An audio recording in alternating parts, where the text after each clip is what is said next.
Hello all my beautiful sisters from those other misters, welcome back to my channel. Today I'm going to play with some Victoria Beckham Beauty products. So I picked up a Smokey eye brick, a lid lustre and a Satin Kajal eye pencil.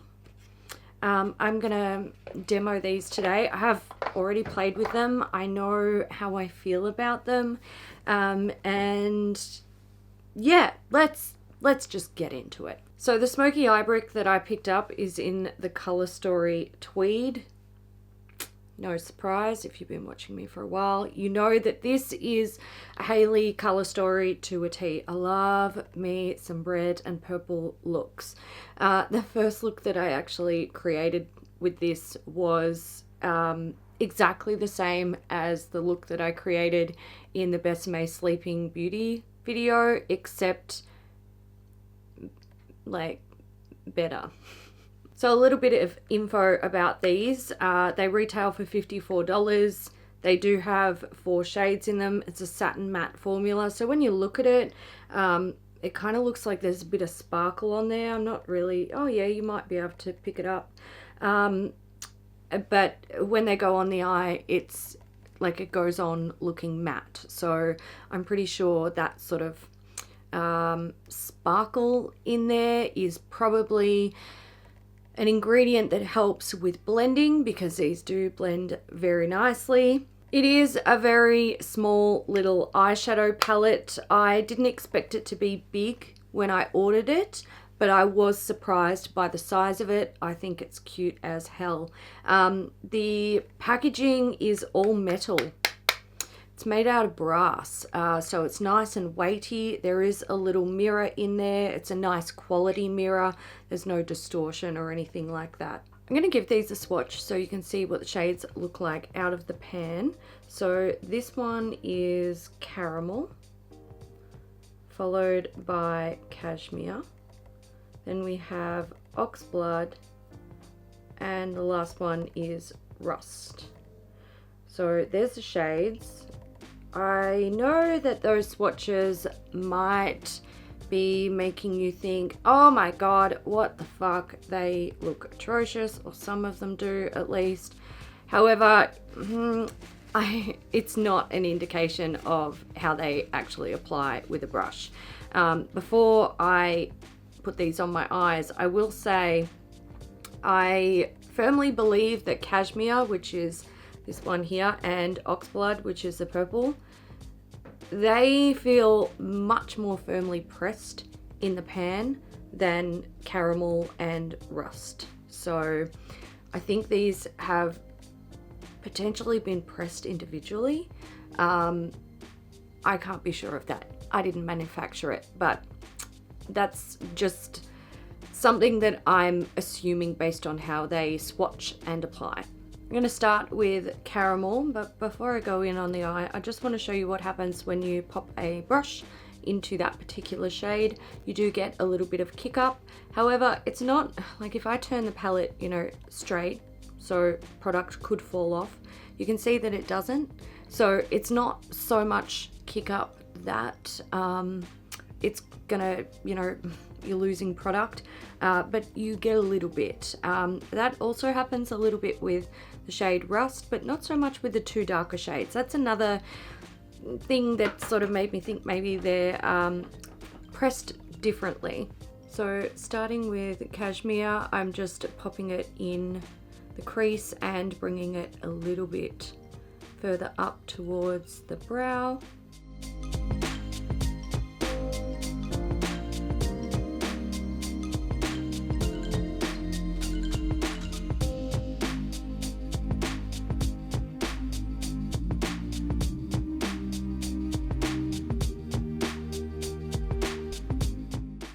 I'm going to dip into Cashmere, and you can see like it doesn't get that kick up that Caramel did. I'm going to pop this in the outer corner and the inner corner. So after using this a few times, my theory about why the two darker shades are pressed more firmly is that it's a way to give the user more control over what they can do with the eyeshadow. So because it's pressed a little bit firmer, you can pick up a little bit of product and you can pop it down and blend it out. And because they do blend so nicely, you can get a really soft, sheer application of color. Or you can go in and build the product over and over to get a much more deep, dark, smoky effect. So I think that's what potentially they're going for, because like the purple and the red, they're, you know, the ones that I've been playing with the most. And when I go in with a purple, a dark purple, I really like the richness, the depth, the darkness, the smoky. So for me, it was a little bit frustrating because I found that I had to build it over and over. But after using it more, I came to realize that potentially my preference with this type of eyeshadow is not actually what they were even going for. I think Victoria has said that she likes her makeup to be sort of easy and effortless, and you know, it's going for a more natural beauty look, not a Hailey wearing a garish red and purple look kind of thing, which I totally respect. And I think when I look at the product from that point of view, I can appreciate it so much more. Let's talk about the lid Lustre. So these are $36 US each. They come in 4 shades, like the eyeshadow palettes. I picked up the shade Blonde. So this is the white base with like a yellow gold shift, or not shift, maybe sparkle is a better word to use. I'll have to turn down this brightness to show you, but I'll just get it nicely blended out so you can see how reflective it is with the light. Hopefully there you can see how sparkly it is, and that soft sort of yellow gold reflect that it has. So this is a pressed pigment type product. I'm just going to pick some up on a little brush. I will say this can get messy. You can get some fallout, so I haven't set under my eyes or concealed under there. Once I've sort of done this potentially messy part, I can clean it up and finish up the eyes.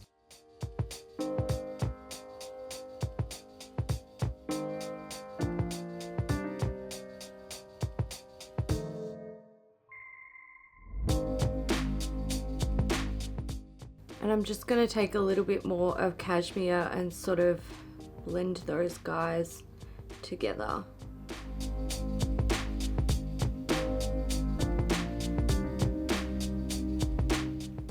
You do have options on how you can apply this, so you can, you know, use a brush, you can use your finger, whatever you want as your tool. You can apply it wet for a bit more of an intense look, or you can build it for more of an intense look. I find it's just really pretty and effective on its own. It also has pretty good grip, so like, you know, it'll go over a matte set eyeshadow, which is lovely. I'm taking the shade Rust along my lower lash line. This is a beautiful color. It's not red, but it is, and when I say red, I'm talking about like fire truck engine red. It is a brick red, but it's got more red tones than it does orangey tones. It's a beautiful color. I can't even tell you how much respect I have for this little quad because it's got that red in there. It's a brave color. Not many brands, not many high-end brands, like I would consider this maybe not high-end, but it's, you know, it's along the lines of like, you know, Marc Jacobs and stuff like that. And not many actually do red shades in their palettes. So I have mad respect for this because I just think it's a beautiful color. The formula is lovely and it goes so well with the other shades in the palette. Now I'm taking Oxblood on a teeny tiny brush and I'm going to pop it in the same area, but I'm not going to bring it down as far. I'm going to keep it along the lash line and then blend it into the rust shade.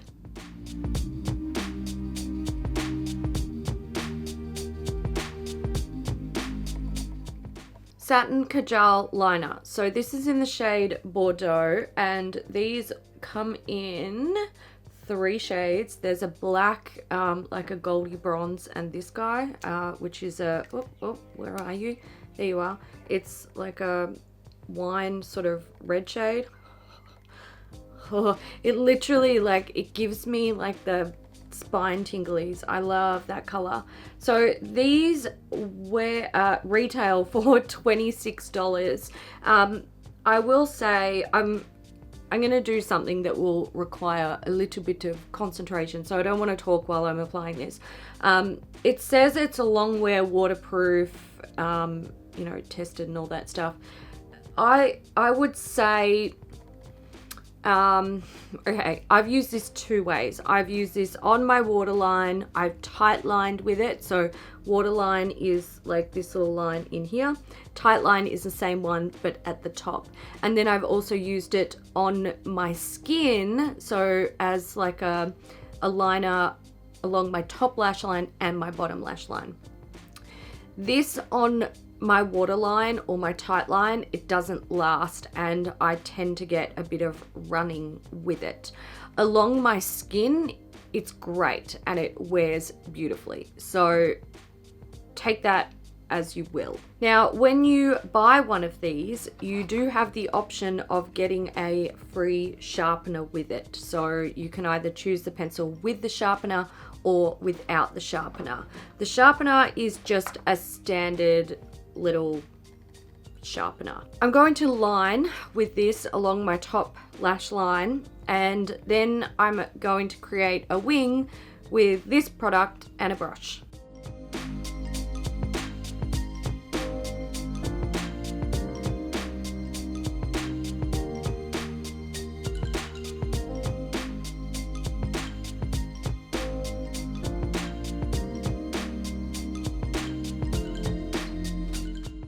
And I'm just going to use a little bit of extra product to clean up the original pencil line that I laid down.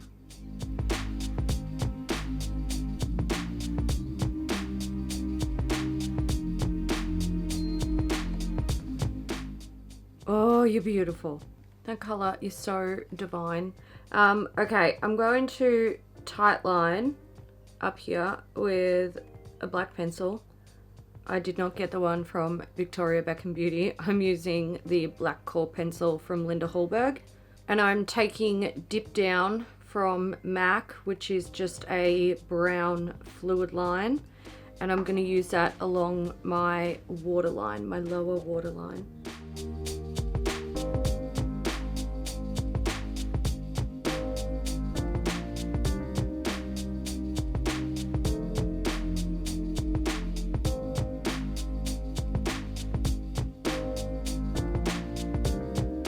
Okay, so there is the look with just mascara.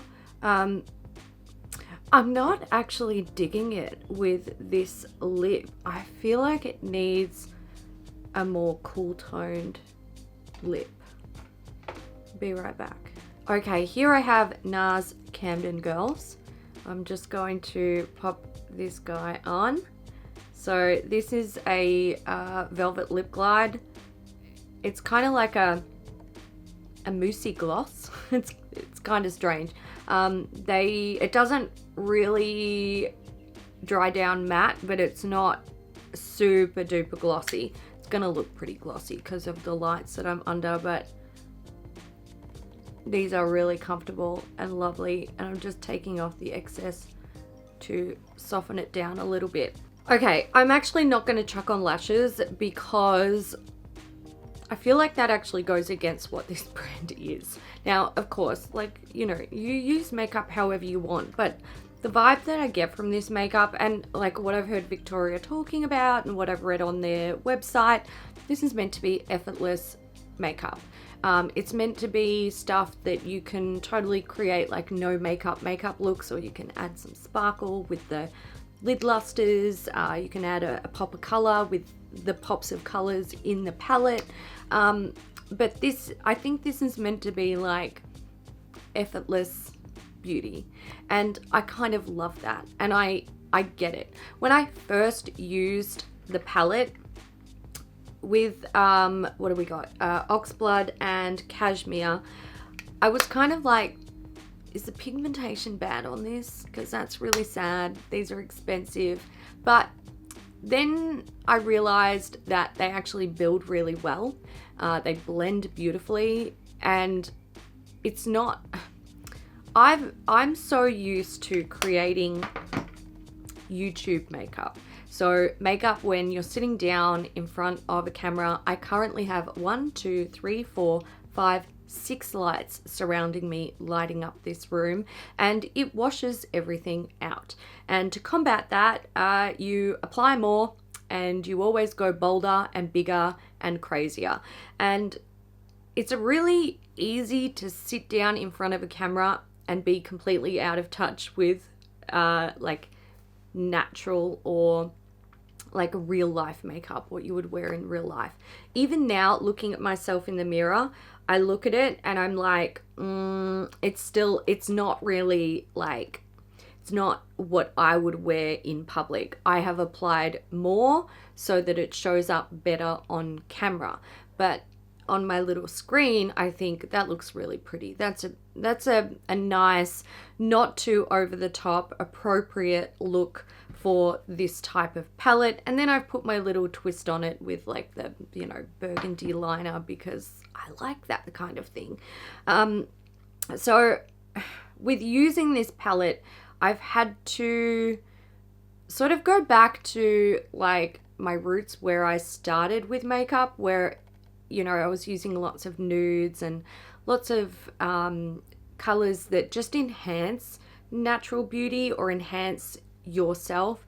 And that also goes back to you know, my working career in makeup, where I would freelance, and that was the sort of makeup that you would do on brides, or, you know, a young lady who had a special occasion, like maybe her deb or her formal. Back when I was doing it, people weren't really asking for like Kim Kardashian this, or massive like crazy colorful looks or smoky eye looks. It was always like the more natural, pretty makeup. And I feel like I'm out of touch with that, and I kind of miss it. And that's what this is.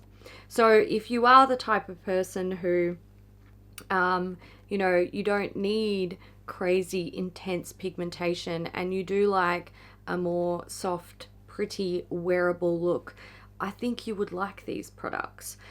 And I think this, or these 3 products that I've used, I think they're clever because they do allow people to be a bit more creative with what they've got. You know, the burgundy liner, there is a palette with a pop of blue in it, a palette with a pop of red and purple. So I think you have the freedom to create something a little bit more exciting, but then you also have something that's just so easy to wear on any day.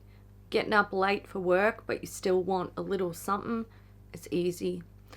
It blends easily, it applies beautifully, it's smooth, you can build it up if you want to, or you can go really soft. I like it. Now, there's no other shades in this eyeshadow range that I'm particularly drawn to. I do like the 2 nude palettes, like there's a warm and a cool one, but I'm not chomping at the bit where I'm like, I'm gonna spend $54 on each of them to get them. But I can tell you, I would love a little like row of these soldiers all stood up next to each other. It would be so cute. But in the future, if she brings out other color stories that I enjoy, I would buy them. I'd be comfortable buying them. It's a nice formula. I like it, and it's easy makeup. The exact same goes with the lid luster and the liner. Now, there's no others that they have at the moment that I'm, you know, chomping at the bit for, but I like them. I like the quality, I like the formula, I like how easy they are to use, and if they bring out shades in the future when they're expanding on these ranges, I would be comfortable buying more. One other thing I want to mention before I wrap up this video was my online purchasing experience. So the package arrived fairly quickly. I'm pretty sure it was under 2 weeks. I consider that fairly quickly because this year I've ordered some stuff from online retailers from overseas, and it has taken weeks and weeks and weeks and weeks, and it's just like, the fuck are you waiting for? Seriously, where is it? And I'm talking about like waiting well over a week or even 2 weeks just to get a shipping notification. Like, that's fucking annoying. So they shipped quickly and it arrived quickly, which was really good. When I was adding things to the cart, I noticed that the postage fee was going up and up and up. And I was like, no, I hate that. I hate it when brands do that. But it actually turns out that they add your relevant country tax onto your shipping price. So you pay a rate for shipping, but then any tax from additional products that you keep adding to your cart, the tax goes in there. And I think that's really, really not a smart business move, because people know that they have to pay tax with their relevant country and you just accept it. It is what it is. But when you watch a shipping charge go up and up and up, that's going to turn people off, because it turned me off and I almost abandoned the cart. But then I was looking closer and I noticed that tax was included, and I'm like, oh yeah, makes sense. So yeah, just be aware of that if you're making an online order and that shipping fee is freaking you out. Now, they do have free shipping. I think it's over, is it 50? Let me double check. All right, so if you're in the US, you get free shipping when you spend over $50, and in the UK, it is free shipping for orders over £50. For the Aussies, you get no free shipping, even if you spend a lot of money, which Kat and I did. All right, guys, I'm going to wrap this up. If you've tried any Victoria Beckham Beauty products, let me know what you've tried and what you thought of it down in the comments. I hope you enjoyed this video. If you did, give it a thumbs up, and I'll see you in the next one. Bye.